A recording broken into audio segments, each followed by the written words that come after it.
آج کا موضوع قوم شعیب ہے، جنہیں اہل مدین بھی کہا جاتا ہے۔ اس قوم کا تذکرہ قرآن کریم میں ملتا ہے۔ یہ ایک نافرمان، سرکش اور گنہگار قوم تھی جو بہت بے ایمان تھی، اور غنڈہ گردی کرنے والی اس قوم نے لوگوں کو اپنے پیغمبر سے دور کرنے کی کوشش کی۔ اللہ کے احکامات کو سرعام جھٹلایا اور پھر اللہ نے ان کی پکڑ کی۔ انہیں ایک زبردست زلزلے نے آ لیا اور پھر اس قوم کی تباہی رہتی دنیا تک لوگوں کے لیے عبرتناک سبق بن گئی۔ قوم شعیب کا قصہ ہمیں درس دیتا ہے کہ زندگی ایمانداری سے گزارنی چاہیے۔ قوم شعیب کے قصے سے ہم یہ سیکھتے ہیں کہ اللہ تعالیٰ کی نافرمانی کی بہت بڑی سزا ملتی ہے۔ دوستو، ہمیں ہر وقت اپنے اعمال کا جائزہ لیتے رہنا چاہیے اور خلق خدا کو ستانے سے گریز کرنا چاہیے۔ لہٰذا آئیے ہم سب اللہ تعالیٰ کی اطاعت کریں اور اس کے احکامات پر عمل کرنے کی کوشش کریں تاکہ ہم اللہ تعالیٰ کی رحمت اور عنایات سے ہمیشہ مستفید ہو سکیں۔ قوم شعیب کون تھی؟ ان کے بڑے بڑے گناہ کون سے تھے؟ ان کے پیغمبر کون تھے؟ قوم شعیب اور حضرت موسیٰ کا آپس میں تعلق کیا تھا؟ ان سب کے بارے میں تمام تفصیلات جاننے کے لیے ہمارے ساتھ رہیں اور آپ سے گزارش ہے کہ ویڈیو کو آخر تک ضرور دیکھیے گا۔ ناظرین، مدین ایک قبیلے کا نام ہے اور اسی قبیلے کے سبب بستی کا یہ نام مشہور ہو گیا۔ دراصل حضرت ابراہیم علیہ السلام کے ایک بیٹے کا نام مدین تھا اور ان کی نسل کو اہل مدین کہا جاتا ہے۔ وہ حضرت ابراہیم علیہ السلام کی تیسری بیوی قطورہ کے وطن سے تھے، اسی لیے یہ خاندان بنی قطورہ کہلاتا ہے۔ حضرت ابراہیم علیہ السلام کے بیٹے مدین اپنے اہل و عیال کے ساتھ اپنے سوتیلے بھائی حضرت اسماعیل علیہ السلام کے قریب ہی حجاز میں آباد ہو گئے تھے۔ حجاز میں ایک شہر یترو، شعیب کا شہر، اسے مدین شعیب بھی کہتے ہیں۔ مدین کا اصل علاقہ حجاز سے شمال مغرب اور فلسطین کے جنوب میں بحر احمر اور خلیج عقبہ کے کنارے پر واقع تھا۔ اہل مدین کا تعلق سلسلہ بنی اسرائیل سے نہیں ہے۔ اہل مدین دراصل ابراہیم کے صاحبزادے مدین کی اولاد میں سے ہیں۔ عرب کے دستور کے مطابق جو لوگ کسی بڑے شخص کے ہاتھ پر مشرف باسلام ہوتے ہیں وہ اسی کی طرف منسوب ہو کر بنی فلاں کہلاتے ہیں۔ اسی دستور کے مطابق عرب کا بڑا حصہ بنی اسماعیل کہلایا اور اولاد یعقوب کے ہاتھ پر مشرف باسلام ہوئے، اور اولاد یعقوب کے ہاتھ پر مشرف باسلام ہونے والے لوگ بنی اسرائیل کہلائے۔ اسی طرح ابراہیم کے صاحبزادے مدین کے زیر اثر آنے والے لوگ بنی مدین کہلائے۔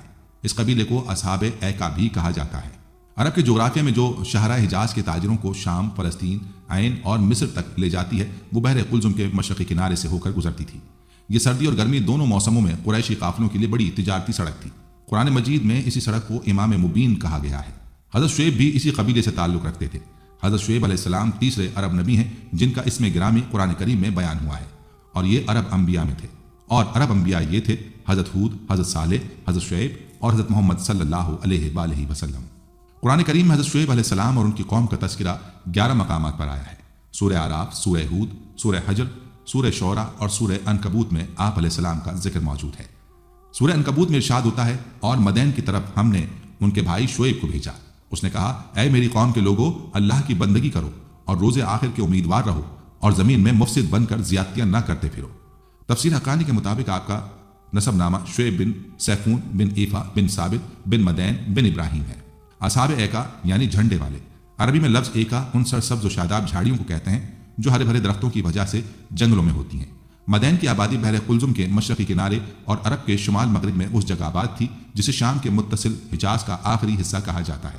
نہروں اور آبشاروں کی کثرت نے اس علاقے کو اس قدر سرسبز و شاداب بنا دیا تھا، اور وہاں میوے دار درختوں اور بیلوں اور پھولوں کے اس قدر باغات تھے کہ اگر کوئی آدمی باہر سے دیکھے تو ایک جھنڈ نظر آتا تھا۔ تو اس مناسبت سے اہل مدین کو اصحاب ایکا بھی کہا گیا، اور بعض کے نزدیک یہ قبیلہ 2 حصوں میں بٹ گیا تھا۔ شہر کے رہنے والے اہل مدین کہلاتے تھے اور دیہات کے رہنے والے اصحاب ایکا کہلاتے تھے۔ اس سے شعیب علیہ السلام کی قوم اور بستی مدین کے اطراف کے باشندے مراد ہیں۔ مفسرین کا ان میں اختلاف ہے کہ مدین اور اصحاب ایکا دونوں ہی قبیلے کے نام ہیں یا الگ الگ قبیلے تھے۔ بعض کا خیال یہ ہے کہ دونوں جدا جدا قبیلے تھے، مگر راجح یہی ہے کہ دونوں ایک قبیلے کے نام ہیں۔ حافظ عماد الدین ابن کثیر کا خیال ہے کہ یہاں ایک نام کا ایک درخت تھا جو اہل قبیلہ چونکہ اس درخت کی پوجا کیا کرتے تھے، لہٰذا اسی نسبت سے مدین کو اصحاب ایکا کہا گیا۔ اصحاب الایکا نسبی نام نہیں بلکہ مذہبی نام ہے۔ نسبی نسبت سے یہ قبیلہ مدین کہلایا اور مذہبی نسبت سے اصحاب ایکا کہلایا۔ اصحاب الایکا سے مراد حضرت شعیب علیہ السلام کی قوم ہے۔ وہ جنگلوں، باغوں اور پھلدار درختوں کے مالک لوگ ہوتے تھے، اور الایکا سے مراد الغیزہ ہے اور اس سے مراد درختوں کا جھنڈ ہے، اور جمع الایک ہے۔ روایت یہ ہے کہ ان کے درخت کھجور کے درخت کے مشابہ تھے اور وہ گوگل کے درخت تھے، اور کہا گیا ہے کہ الایکا یہ بستی کا نام ہے، اور یہ بھی کہا گیا ہے کہ یہ شہر کا نام ہے۔ اور ابو عبیدہ نے کہا کہ الایکا اور لیکا ان کا شہر ہے، جیسے کہ مکہ سے بکہ۔ ناظرین، قوم عاد سمود کی طرح قوم مدین بھی بت پرستی میں مبتلا تھی، اور اس جرم کے ساتھ ساتھ خرید و فروخت اور ناپ تول میں بھی یہ لوگ گڑبڑ کرتے تھے۔ معاملات میں کھوٹ، ڈاکہ زنی اور مال کی فراوانی نے ان لوگوں کو اس قدر مغرور اور متکبر بنا دیا تھا کہ وہ ان کاموں کو اپنی ذاتی میراث اور خاندانی ہنر سمجھ بیٹھے تھے۔ دنیا میں جتنے بھی انبیاء کرام مبعوث فرمائے گئے ان کی دعوت کا مشترکہ مقصد حقوق کی بأحسن طریقے سے ادائیگی کی تعلیم عام کرنا تھا۔ ایک حقوق اللہ یعنی اللہ کی عبادت اور اس کی ہدایت پر عمل، اور دوسرا حقوق العباد جس کا تعلق انسانوں سے ہے۔ دنیا میں قوم لوط کے بعد قوم شعیب وہ قوم تھی جو دونوں حقوق پامال کر رہی تھی۔ ایک طرف تو وہ اللہ اور اس کے رسول صلی اللہ علیہ وسلم پر ایمان نہ لا کر حقوق اللہ کی خلاف ورزی کر رہی تھی، تو دوسری طرف ناپ تول میں کمی، لوٹ مار، رہزنی، ڈرانا دھمکانا، زمین پر فساد جیسے گھناؤنے جرائم کی مرتکب ہو کر حقوق العباد کی دھجیاں بکھیر رہی تھی۔ قرآن کریم میں قوم شعیب کے 3 طرح کے عیوب کا تذکرہ ملتا ہے۔ ایک، وہ لوگ کفر و شرک میں مبتلا تھے اور درختوں کی پوجا کرتے تھے۔ نمبر 2، بیوپار میں بے ایمانی اور ناپ تول میں کمی کرتے تھے۔ تیسرے، راستوں میں بیٹھ کر لوٹ مار کرتے، لوگوں کے اموال چھینتے اور غنڈہ ٹیکس وصول کرتے۔ بلکہ اگر یہ کہا جائے کہ دنیا میں غنڈہ ٹیکس کی بنیاد قوم شعیب نے ہی رکھی تو بے جانا ہوگا۔ اس قوم کی ہدایت کے لیے اللہ تعالیٰ نے خاتم الانبیاء حضرت شعیب علیہ السلام کو منتخب فرمایا۔ آپ نے ان لوگوں کو شرک سے بیزاری اور خدا کی توحید کا درس دیا اور رشد و ہدایت کی تعلیم دیتے ہوئے اللہ تعالیٰ کی طرف بلایا۔ پچھلی قوموں کی طرح قوم شعیب میں بھی مشرکانہ رسم و عقائد کا دور دورہ تھا۔ حضرت شعیب علیہ السلام نے پہلے انہیں توحید کی دعوت دی، پھر ان کی حرکتوں پر انہیں متنبہ کیا۔ سورہ اعراف میں آتا ہے، اے میری قوم، اللہ ہی کی عبادت کرو، اس کے سوا کوئی تمہارا معبود نہیں۔ تمہارے پاس تمہارے پروردگار کی طرف سے نشانی آ چکی ہے، تو تم ناپ تول پوری طرح کیا کرو اور لوگوں کو چیزیں کم نہ دیا کرو، اور زمین میں اصلاح کے بعد خرابی نہ کرو۔ اگر تم صاحب ایمان ہو تو سمجھ لو کہ یہ بات تمہارے حق میں بہتر ہے، اور ہر راستے پر مت بیٹھا کرو۔ جو شخص اللہ پر ایمان لاتا ہے اسے تم ڈراتے اور راہ حق سے روکتے ہو، اور اس میں کبھی عیب ڈھونڈتے ہو۔ اور یاد کرو جبکہ تم بہت تھوڑے تھے، پھر اللہ نے تم کو کثیر کر دیا، اور دیکھو کیا ہوا انجام فساد کرنے والوں کا۔